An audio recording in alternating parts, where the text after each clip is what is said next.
আমাদের বাড়িতে এরকম অনেকে আছে যারা মাছ মাংস ডিম ছাড়া মোটেও আর কিছু পছন্দ করে না। নিরামিষের দিন এলেই তাদের জন্য কিন্তু মহা চিন্তা কী রান্না করে দিই। এই ধরনের রেসিপি ট্রাই করতে পারেন। দেখবেন সপ্তাহে একদিন এই নিরামিষ দিনের জন্যও কিন্তু তারা অপেক্ষা করবে। চলুন ঝটপট দেখে নিই আজকে একটা সিম্পল নিরামিষ রেসিপি, তবে একটু স্পেশালভাবে তৈরি করব। 1 কাপ ছোলার ডাল একটা পাত্রে নিয়ে 4 থেকে 5 বার ভালো মতো ধুয়ে অন্তত 3 থেকে 4 ঘন্টা ভিজিয়ে রেখে দেবো জলে। অন্তত ঘন্টা দুয়েকও কিন্তু ভেজাতে হবে যদি হাতে সময় কম থাকে। ডালটা ভিজে যখন ফুলে উঠবে, ডালটা এই জলের থেকে ছেঁকে নেব। এই জলটা কিন্তু ব্যবহার করব না। দেখুন ডালটা এখানে কিন্তু ফুলে গেছে, ভাঙলে এরকমভাবে ভেঙে যাচ্ছে সহজেই। মিক্সির জারের মধ্যে এই ডালটাকে নিয়ে নেব, আর এই জলটা কিন্তু আমি এই ডাল বাটার সময় ব্যবহার করব না। শিলনোড়াতে যারা বেটে নেওয়া পছন্দ করেন অবশ্যই শিলনোড়াতে বেটে নিতে পারেন। আমি এখন আর এখানে অন্য কিছু দিচ্ছি না, জাস্ট অল্প একটু জল দিয়ে যেটুকু দরকার ডালটাকে পেস্ট করে নিচ্ছি। ডালটা কিন্তু একদম ঘন করে পেস্ট করব, যতটা কম জল দিয়ে সম্ভব।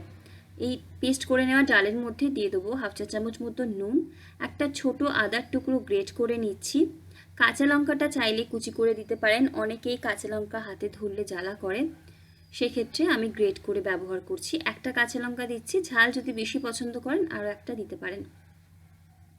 চাইলে এখানে হলুদ গুঁড়ো লাল লঙ্কার গুঁড়ো দিতে পারেন, আমি একদম সিম্পল রাখছি। অল্প একটুখানি হিং দিচ্ছি আর অল্প একটু কালো জিরে। এবারে 2 থেকে 3 মিনিট মতো ভালো মতো সব কিছুকে ফেটিয়ে নেব, মানে ডালটাকে মেনলি ফেটিয়ে নিতে হবে। দেখবেন বাটাটা বেশ একটু ফুলে গেছে, এতে বড়াগুলো অনেক বেশি নরম তৈরি হবে। আর এর মধ্যেই দিয়ে দেবো আমি 2 চামচ পরিমাণে ছাতু। ছাতুটা দিলে স্বাদটা খুব ভালো আসে, দিয়ে দেখবেন। ভালো মতো ডালটাকে ফেটিয়ে নিয়ে ডালের এই মিশ্রণটাকে একটু সাইডে রেখে নিচ্ছি। আমি আজকে আলু দেব বড়ার তরকারিতে, আপনারা কিন্তু আলু ছাড়াও করতে পারেন। 2টো আলু খোসা ছাড়িয়ে নিয়ে ডুমো করে কেটে নিচ্ছি। মিক্সির জারের মধ্যে 1 টুকরো আদা ছোট টুকরো করা, একটা টমেটোটা বেশ বড় সাইজের, 2টো কাঁচা লঙ্কা দিচ্ছি, লঙ্কাটা নিজেদের পছন্দ মতো দেবেন।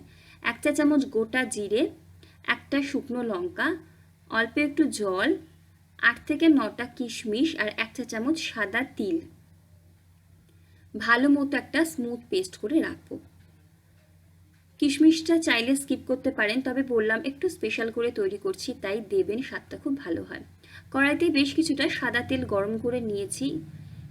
তেল গরম হয়ে গেলে অল্প অল্প করে ডালের মিশ্রণটা নেব আর হাত দিয়ে এভাবেই ছাড়তে থাকবো। চাইলে চামচও করেও কিন্তু তেলের মধ্যে ছেড়ে দিতে পারেন। তেল ভালো মতো গরম হলে ডালের মিশ্রণটা ছাড়ার সময় গ্যাসের ফ্লেমটাকে আমি একটু মিডিয়াম টু লোয়ের দিকে করে নেব। তারপরে উল্টিয়ে পাল্টিয়ে চারদিক থেকে যখন সোনালি রং হবে একটু সময় নিয়ে ভেজে নেব, তাহলে কিন্তু ভেতর অবধি ভাজাটা হবে। হাই ফ্লেমে ভাজলে কিন্তু বাইরেটা লাল হয়ে যাবে, ভেতরে কিন্তু ডালটা কাঁচা থেকে যাবে। একটু সময় নিয়ে ভেজে নিতে হবে। এই বড়াগুলো খুব সুন্দর করে ভাজা হয়ে গেছে, ইচ্ছে হলে টিস্যু পেপারে রেখে এক্সট্রা তেলটা ঝরিয়ে নিতে পারেন।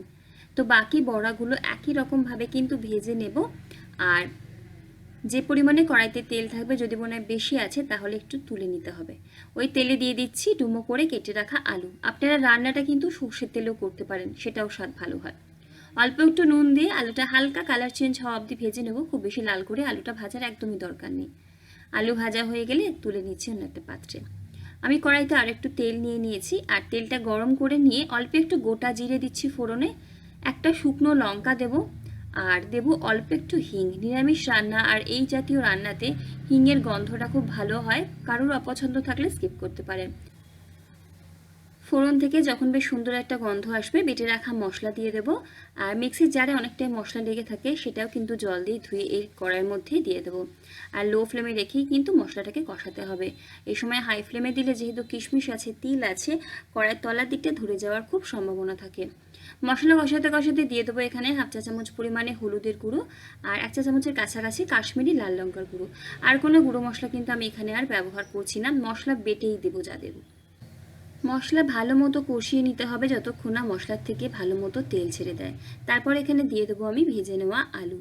আলুটাকে মশলার সাথে 2 থেকে 3 মিনিট মতো সময় নিয়ে কষিয়ে নেব। আর এদিকে বড়াগুলো ভেজে রাখলাম, আপনাদেরকে একটা ভেঙে দেখাই।